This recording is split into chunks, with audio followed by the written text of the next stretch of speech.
House. Members, the question is that the motion be agreed to. Mr. Speaker. I call Kelvin Davis. Tēnā koe, Mr. Speaker. Tēnā koe. Tuatahi māku e mihi kauna ki te raunga tuakana a te oriro nāna i whakapuaretia tō tātou huihunga i tātanei i rongi te huarahi tikara mā ngā karakia.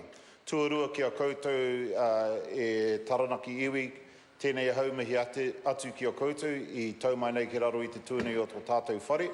Kia rongo ai ngā kōrero e pāna ki tō koutou pure. Nā reira nau mai, haere mai whakatau mai ki roto tēnei tō tātou whare, tēnei te mihi ki a koutou. Ka huri ake a hau ki a koe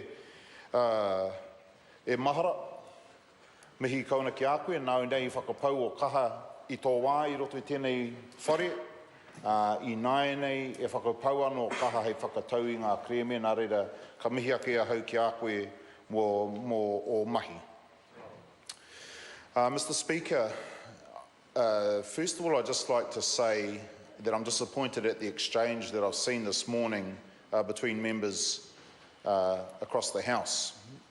Yesterday in our Māori Affairs Select Committee, we asked officials to leave and the members have remained, and we had a discussion around this where we expressed our views, led admirably by the Honourable Nanaia Mahuta. And we said we'll have our say in that select committee and we'll do it face to face and we'll leave it there.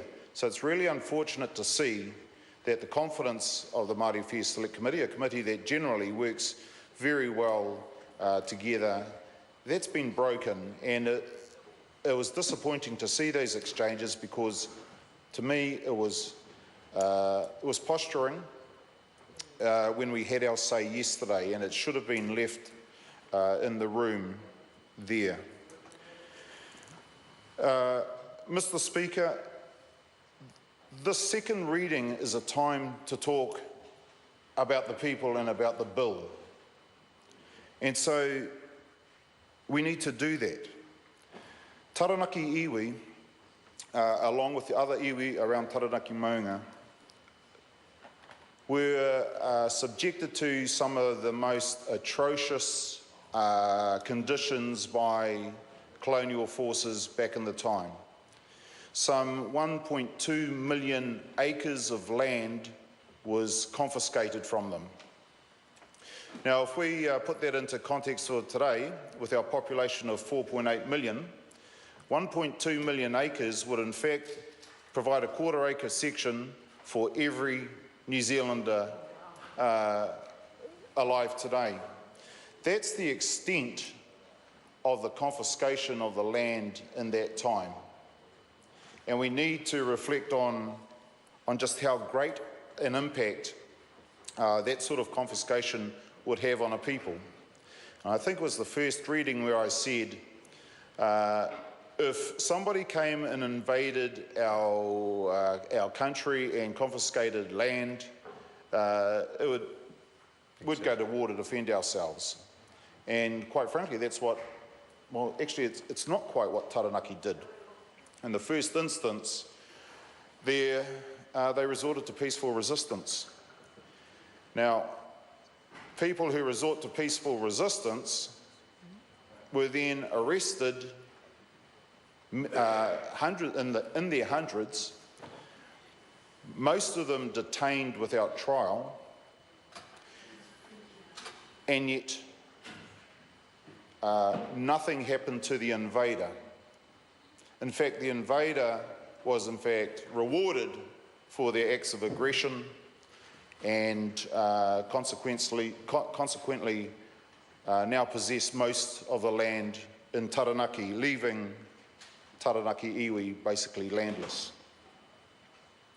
So this bill contains acknowledgements of the Crown's actions that breached the Treaty of Waitangi, and it contains an apology for those breaches.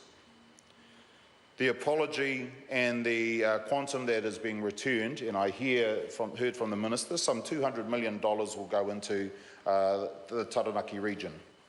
And that $200 million, that's great. But if we put it into the context of 1.2 million acres being confiscated and the price of land these days, we will see that it's just a drop in the bucket. And I've also said in this House previously that we need to sorry, I'll just go to that text that the Minister read out. Somebody saying, basically objecting to all this, and he's focusing on you're giving Māoris this and you're giving Māoris that. We should focus less on what Māori are getting and focus more on what has been lost. Because when we look at the size of the loss, the scale of the loss, it pales into insignificance the $200 million that may be coming back. It's the ongoing impacts of all those actions of the Crown in the 1860s are having a lasting effect on the ability of Taranaki iwi, and it's been replicated right throughout the country over time through all iwi. The ongoing effects we're now seeing in terms of Māori incarceration, lack of Māori achievement, its educational achievement at school, just the lack of Māori or the loss of Māori potential. And it's the genuine hope that that $200 million will go towards turning that around so that Māori in Taranaki can fulfil their potential from here on in and become the leaders in the economy, the leaders in business, the leaders in education, the leaders in the community. Mr. Speaker, the bill provides a mechanism for iwi representation on the Taranaki Regional Council. That is admirable, despite the text that the Minister received and read out parts of. Minister, you should have a word to David Seymour about sending texts like that.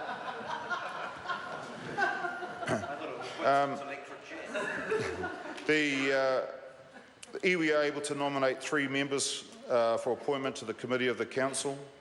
You know, I really fail to see what the country is scared of when we have Māori representation.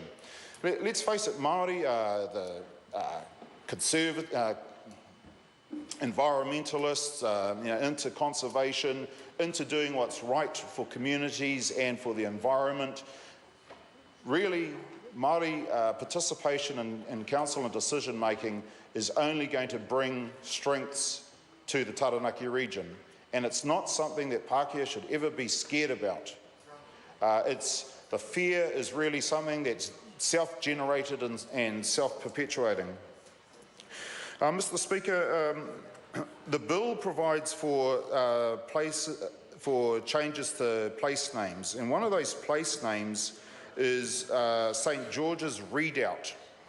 Now, I went online to check out exactly the history around St. George's Redoubt, and St. George as a name for a Māori area to me is quite strange. I had to look up who the heck St. George was, and apparently he was a Greek in the Roman army who was martyred because he wouldn't give up his Christian faith.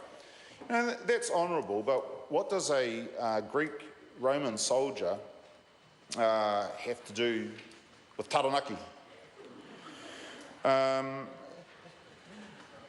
The name is going to be changed to Tātaraimaka, and the history around the St. George's Redoubt is, well, basically, there was some opposition, some armed opposition to British forces. There was a battle, there was retaliation by Sir George Grey, where some 29 locals from Taranaki were killed, and 28 of them were, their remains were transported and buried in an unmarked grave. It was unmarked except for a concrete slab for some time, and they were buried at this area here. It's important we realise that when we're talking about treaty settlements, we're actually talking about lives, about people who lived and existed and died for their cause. Those people died in a battle. Many more died in a battle of different sorts, just a battle to survive over the years.